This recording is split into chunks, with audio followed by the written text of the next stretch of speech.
Šis uždavinys, tikras smagumėlis. Mes turime į apskritimą įbrėžtą kvadratą ir mums reikia apskaičiuoti kvadrato plotą ir nuspalvintos figūros plotą.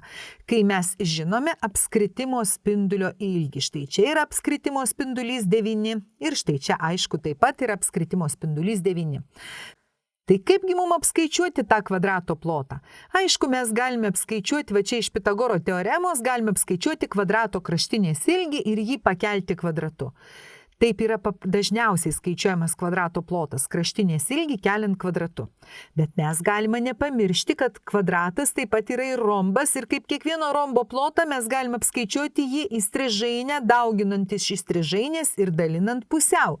Taigi mūsų kvadrato plotas S1 galėtų būti įstrižainė BD, padauginta iš įstrižainės AC ir padalinta pusiau. Tai čia gautųsi 18 kart 18 dalinti iš 2.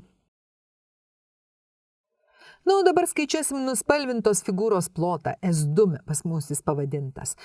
Šis plotas nuspalvintos figūros, va čia va štai šitos visos dalys, jisai yra gaunamas iš skritulio ploto atėmus kvadrato plotą.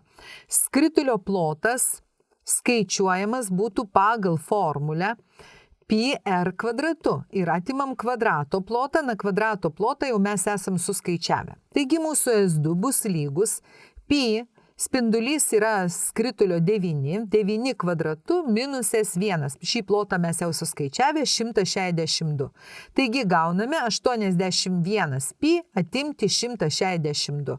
Jeigu mūsų sąlyga reikalautų, mes galėtumėm apskaičiuoti apytiksliai, bet sąlyga neprašo, taigi paliekam tokį atsakymą. Ir baigta.